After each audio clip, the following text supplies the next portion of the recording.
Have you ever been in a business meeting where you wanted to contribute but hesitated because you weren't sure how to express yourself? Or maybe you spoke but you felt like your message wasn't clear? Many non-native professionals struggle with business meetings, and today we're going to fix that.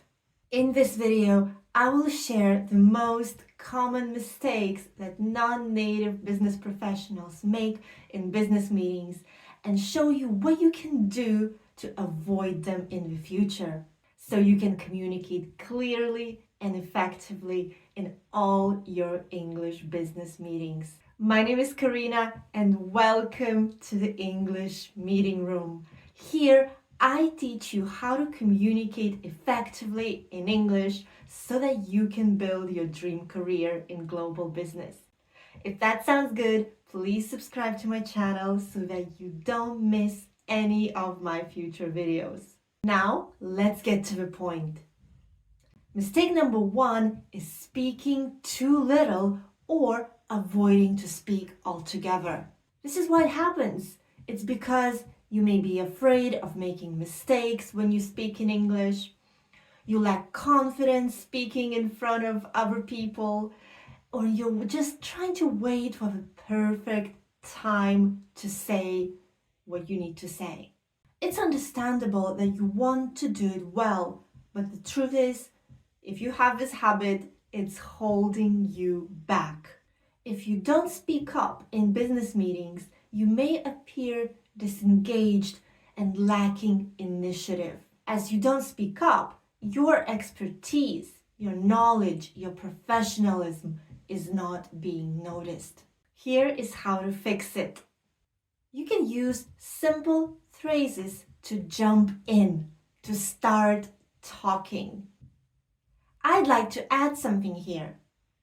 If I may, I have a question. You can prepare a couple of points that you would like to discuss before the meeting. Or just before you speak, take a couple of seconds to organize your thoughts so that you can express yourself better. Use simple language. There's no need to use all those professional sounding advanced words that you've been studying, but now at that moment you can't remember. And don't worry about making mistakes. Mistake number 2 is using overly complex language. This happens because you want to sound professional, so you're trying to use all those long, complicated sentences, formal expressions, and so on. As a result, your messages can become unclear and confusing. You may get stuck in the middle of a sentence and forget what you started with and where you are supposed to go with that. Or you may use the wrong expression and cause misunderstandings in that way. So you want to sound professional, but the result is the opposite. Here is how to fix it.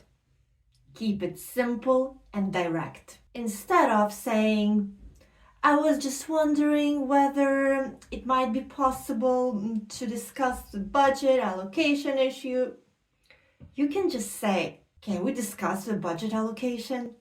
Use clear structures to express the main point.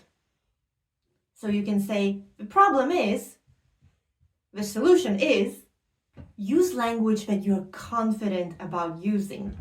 So instead of saying, we need to leverage our core competencies to optimize synergies in the space, you can just say, we need to use our strengths to work better together. Does it make sense so far? If you have any questions, leave them below in the comments and I will make sure to answer them. Mistake number 3 is avoiding expressing your opinion.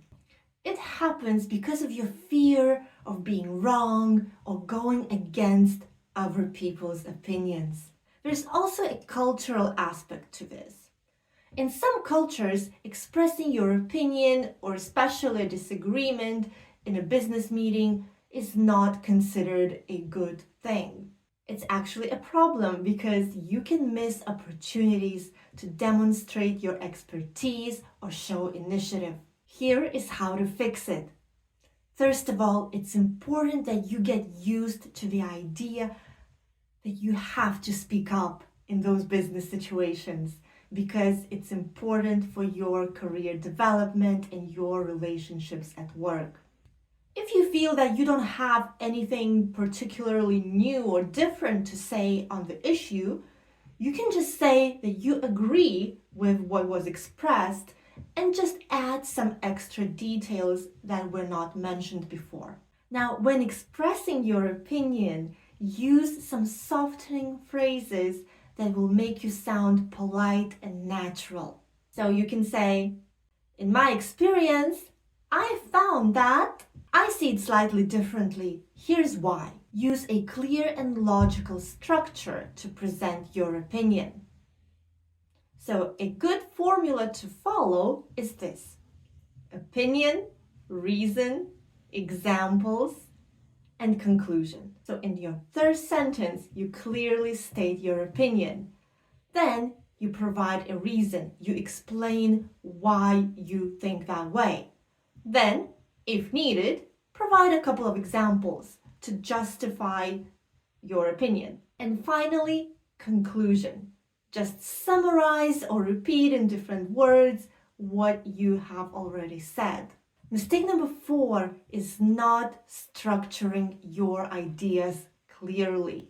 This happens because, for example, you're thinking in your native language and then you're trying to translate it in your head into English while you're speaking.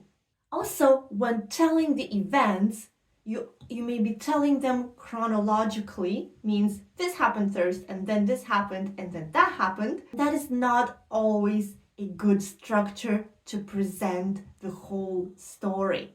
Also, in some cultures, it is more common to present your point by starting with some background information and then slowly get to the main point.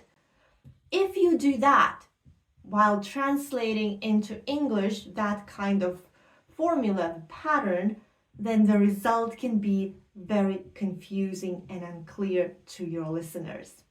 So for all of those reasons, the result can be that your ideas sound unorganized, unstructured, and therefore difficult to follow and understand.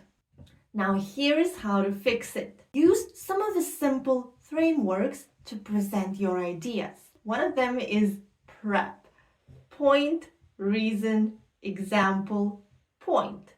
This is essentially the same framework I presented when speaking about the opinions.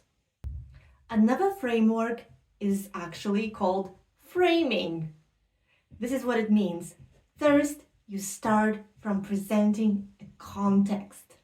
Like, what is the situation here? What are we talking about? Then you briefly mention the intent. Why am I presenting this idea? Or why am I talking to you? And then you have your key message. What is the actual point that you try to deliver? I know this sounds complicated, but I promise that in my future videos, I will explain it in more detail and provide some examples to make it really, really clear for you and so that you can go and apply it in your life. If you're telling a story, make sure the story has the beginning, the middle, and the end. Mistake number 5 is not managing interruptions and disagreements appropriately. This can happen because you're afraid to sound rude or you just don't know how to handle those situations politely. In some cultures, people tend to avoid expressing disagreements openly, and that is why they may find it a little bit hard to get used to that kind of business culture. It can be a problem because you may lose control of your point or seem passive. You might fail to express your point effectively. If someone interrupts you before you have finished speaking, you can say, "I'd like to finish my point and then I'd love to hear your thoughts." If you want to express a different opinion Acknowledge the other person's point first and then present yours. So for example, you could say, "That's a good point, but I see it a little bit differently." It's important to stay calm and professional when handling disagreements. Don't say things like, "You're wrong. Why are you interrupting me?" Because that sounds rude. In such situations, your tone of voice is also really important because it can misrepresent what you're actually trying to say.